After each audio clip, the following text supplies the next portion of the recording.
G'day, Angie Mahari here. People with borderline personality and codependence, and the trauma-bonded relationships that ensue. What's at the core of these relationships that are trauma bonds? Each relationship is a trauma-bonded relationship. It's shared blame, shame, and toxic guilt, especially shame. Shame and some people it's key for people with borderline personality, and it's also key for people with codependency. So blame, lots of people with BPD have been blamed and scapegoated, and of course they will blame the person that they're in a relationship with in the trauma bond, usually a codependent. They'll blame you. And then what's that blame about, as I've talked about in other videos. But at the center, at the core of the trauma bond, is not just the person with BPD's issues. There's also the codependent. Because it's a dynamic now. It's two sides, it's not just one side. And I'm not saying it's 50-50 in terms of how people with BPD treat people with codependency. But people with codependency, once you know you're with somebody with BPD or suspected BPD, then there's reasons why in the inherent reality of shame and the toxic guilt of codependency that it's hard for you to leave. This is what people have got to figure out to save themselves, so to speak. So I just wanted to say, first of all, people with BPD have a deeper core trauma, usually, than people with codependency. But they're both trauma responses. And I'm not saying BPD, like, it's called a mental illness, fine, whatever. That's the terminology, that's the language of the APA, that's that. But it's a trauma response. And so is codependency. And yet it isn't called, like they're proposing, the American Psychiatric Association is proposing the codependency be called codependency personality disorder or codependent personality disorder. So how would you like that fit if you're a codependent?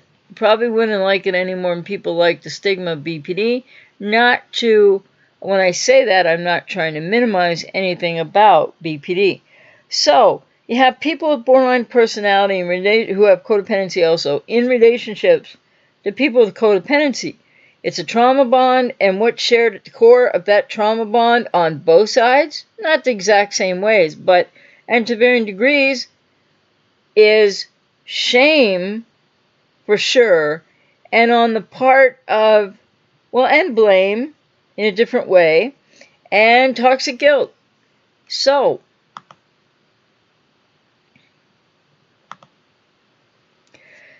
people with codependency, what happens when the borderline is blaming you is you take the blame on yourself. Now, not everybody with codependency does this to the same extent, but some people do it to such an extent that you really lose sight of what's real, what's true for you and what's not true for you. So people with codependency have a natural tendency to occasionally, or people in general can occasionally blame others for negative situations of their own making to avoid painful feelings like guilt, embarrassment or humiliation, and shame.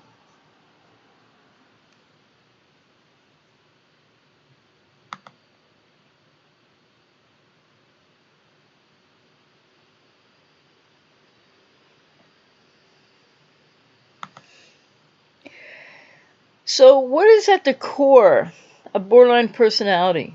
Arrested emotional development, loss of self, false self rises, shame, wounds, abandonment trauma, and attachment trauma. What's at the core of codependency? A shame wound that is the core of addiction and codependency. So it could be relationship addiction, or it could be other addictions. So shame in general, that shared with people with BPD and people with codependency meet in the middle of this, shared in this trauma bond wherein both people, the borderline and the codependent, have their own shame wounds. Shame is so painful to the psyche that most people will do anything to avoid it. People with BPD are doing everything to avoid theirs. People with codependency are doing everything to avoid their shame. And even though it's a natural emotion that everyone has to one degree or another, shame is a physiologic response of the autonomic nervous system. So you might blush or have a rapid heartbeat, you might break into a sweat, you might have a freeze or fawn response or fight or flight, hang your head, slump your shoulders, avoid eye contact, withdraw, even get dizzy, anxious, and nauseous. Why is shame so painful? Well, because guilt is more like a right or wrong judgment about your behavior to a large extent. And guilt motivates people, healthy guilt motivates people to want to correct or repair the error. But codependents can't do that because of their repetition compulsions. And people with BPD can't do that because of the depth of their woundedness and trauma and because of their repetition compulsions. So shame is an intense global feeling of inadequacy, inferiority, and often self-loathing. There's no self-esteem, there's no self-worth there, and there is on the part of people with codependency, there's a dysfunctional relationship to and with yourself. People with BPD, there's no self to relate to. There's no relationship with inside a self to a self at all.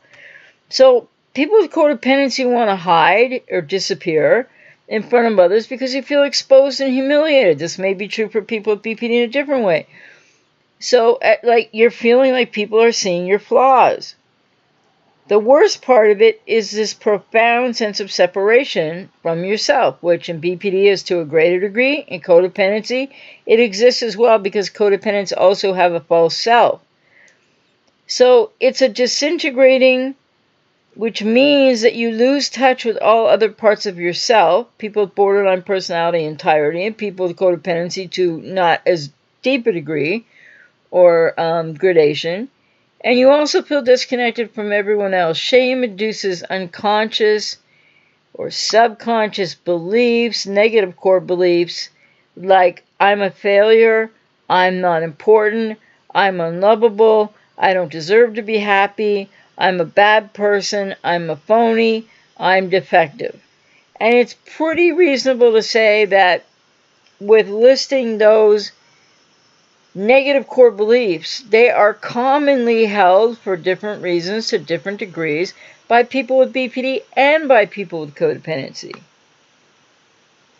So chronic shame in addiction and codependency. Well, all emotions, shame being one, it passes. But for addicts and or codependents who are addicts or in relationship addiction, it hangs around, often beneath consciousness, and leads to other painful feelings and problematic behaviors. So you're ashamed of who you are, which is true for people with BP, but they don't know who they are. True for people with codependency. You don't believe that you matter or are worthy of love, respect, or success or happiness. People with BPD have those negative core beliefs. People with codependency have those negative core beliefs. When shame becomes all-pervasive, it paralyzes spontaneity. So it's a chronic sense of unworthiness and inferiority, can result in depression, hopelessness, despair. You might feel disconnected or numbed out. People with codependency might not have this to the same degree as prevalent as those with BPD, but you will experience more and increasing levels of what I just described the longer you're with the person with BPD. Shame can lead to addiction and is the core feeling that leads many others many other codependent symptoms. So what are some of those key symptoms of codependency derived from shame? Perfectionism, low self-esteem, people-pleasing, rescuing, enabling, trying to fix, and toxic guilt. So for people with codependency, shame can lead to control, It's an external locus of focus onto the borderline, who's got an external locus of focus onto you. So the codependent shame leads to control, caretaking, and dysfunctional non-assertive communication. Shame creates so many fears and anxieties that it makes relationships, well, the trauma-bonded ones that they are with people with BPD or narcissist, and especially the significant other intimate relationships. Many people sabotage themselves in all types of relationships because of the fear that goes with these key core shame, negative core beliefs. And then there's also, hidden shame,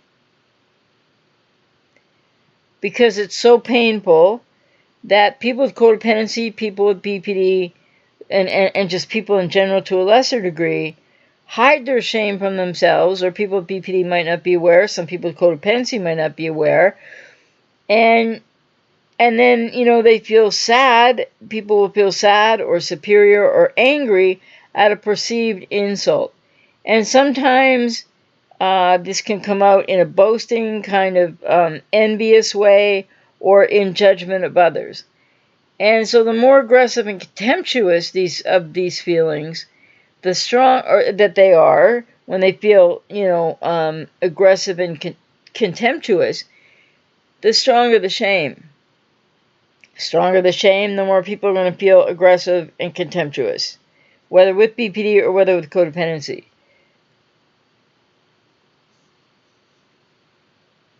And there are a lot of theories about shame. Shame has three main theories. The first is functional, derived from Darwinian theory. Functionalists see shame as an adaptive reality to relationships and cultures. It's adaptation to relationships and culture.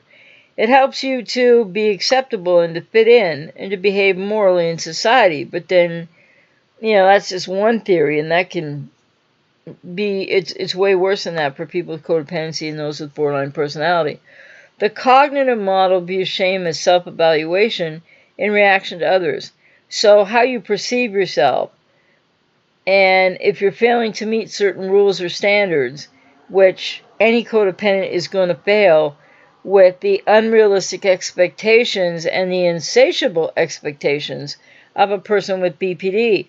And then this experience is internalized, and for people with BPD, they attribute it globally to others, and so they feel flawed or like a failure or like less than.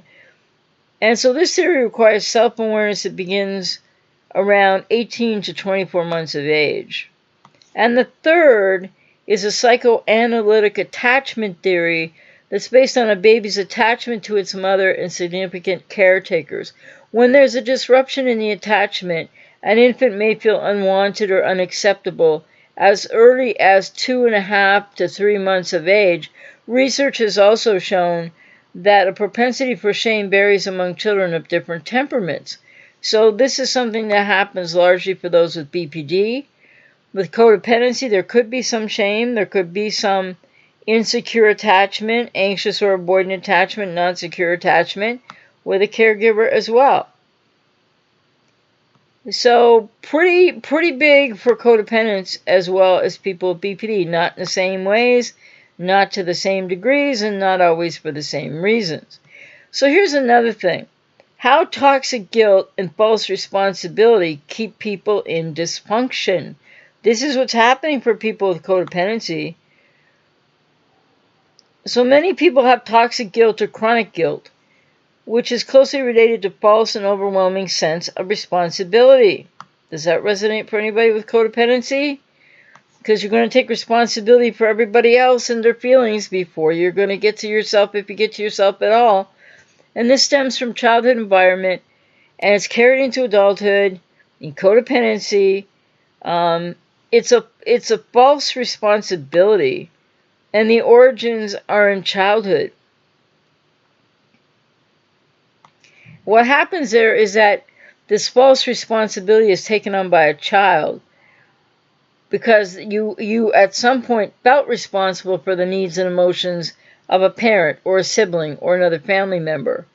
And the sense of responsibility comes from being overtly or covertly blamed and punished. You know, quote, "You're making your mother sad," unquote, it'd be example. Or, quote, "Why are you hurting me," unquote. Or, you didn't do what I told you to do. So in other words, that makes you bad. And then there's this inherent, false responsibility, taking too much responsibility for those with codependency. So parents and other authority figures often blame children for things that they themselves are fundamentally responsible for. And then they hold the child to impossible standards of expectations where the child is punished for making mistakes or for being imperfect and then blamed for failing. So what's going to happen to you as a codependent, a trauma bond with a borderline? You're going to get accused of failing. You're going to be blamed for all kinds of things that really goes back to their past, and they're experiencing it in the here and now when they're doing all this to you, but you're the one suffering it. And this is triggering, people with codependency back to something that you may well have set deep within your unconscious mind. And self-blame is huge in codependency. And then I just wanted to touch upon the fact that people with BPD have repetition compulsion cycles wherein all relationships must come to a rupture because it was the original experience that created arrested emotional development for people with BPD and the loss of self. And I talk more about that in other videos. And in this video, I'd just like to stress the point that people with codependency also have repetition compulsions, as I've said before, or a repetition compulsion pattern. So it's the toxic guilt and shame that develop, that is what codependency is inherently about. And it refers to dysfunctional relationships where one person supports, enables, rescues, tries to fix another person's unhealthy behavior. Like it could be addiction, acting out irresponsibility, abusive actions, everything that a lot of people with BPD are obviously doing and can't take personal responsibility for. And so this happens because people with codependency are self-blaming. So you're getting blamed by the borderline, it's abusive, but you're blaming yourself too. Even when, for some people with codependency, it's not as deep but for some it is really deep. That as you're blamed, you just feel like it's your responsibility. And this is because self-blaming people are used to being in dysfunctional relationships. So this goes back again to your childhood if you have codependency. Something was dysfunctional at some point in time or more, and lots of people with codependency have a cluster B parent, not all, but the bottom line is this is how you learned not only to be in a dysfunctional relationship in your family of origin, but to have a dysfunctional and unhealthy relationship to and with yourself. And so when you get older and you're an adult now with codependency, it remains this tendency to give, overgive, externalize, etc. remains sort of like a natural, even desirable way to be because it's so familiar. But it might not be familiar in your conscious mind. So this unconscious drive to replicate on the part of codependents your dysfunctional childhood environment is referred to as a repetition compulsion. And it continues until the person becomes aware of it and is willing to get into therapy, to be able to heal, to be able to change the negative core beliefs of what's driving it, to be able to stop it and heal it. So children, many are treated unfairly and cruelly. That's true for people with BPD, true for people with codependency. And many are routinely blamed for things that they're not responsible for. And they're expected to meet certain unrealistic and unreasonable standards.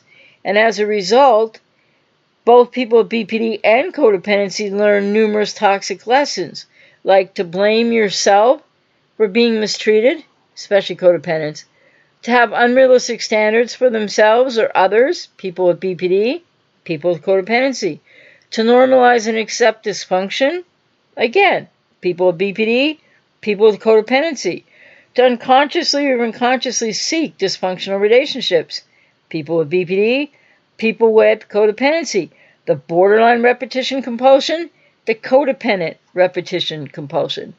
So people in these trauma bonds It's not all about the borderline at all for the codependent.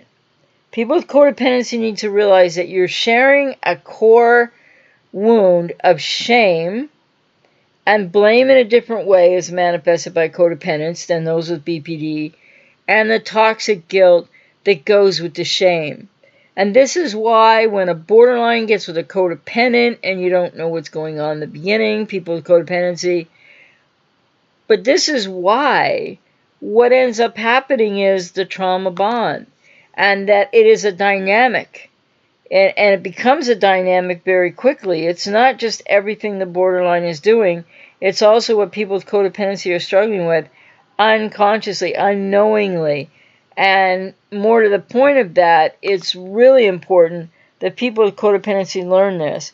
And I'm out here to work with you if you resonate with me, because this is the kind of information and what we do about it and how I help people heal. It's about getting to those negative core beliefs, dealing with the inner critic, and yes, about the inner child recovery work and the family of origin and the self-differentiation. And people with codependency, if you might be being abused, obviously, by the person with BPD in a way that you're not abusing them, but you may have a control, sort of repetition compulsion thing happening for yourself where you are kind of over some limits, whether the person with BPD or not recognize it. But this is the core of the trauma bonded, fit that isn't really a fit between borderlines and codependence. And the sooner that people with codependency wake up to this reality of what your challenge is, once you know you're with somebody with BPD or you suspect it, your challenge is to get out of the relationship, to take care of yourself, to get straight into therapy. I'm out here to work with you if I resonate with you, and to do your own healing and recovery. And it's primarily codependency healing and recovery, and also then from the relationship. But make no mistake about it, there's a meeting in the middle at the core of the trauma bond between people with BPD and people with codependency.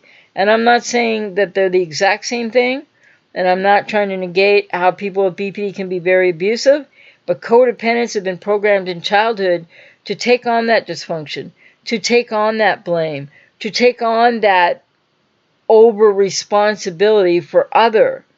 And this becomes the cataclysmic reason why so many with codependency keep saying, well, I know I should go, and I know I need to leave, and I know I need to, but I can't, but I can't, but I can't. Because it's repetition compulsion for people with codependency as well from childhood. So I hope that was helpful. And as always, take care.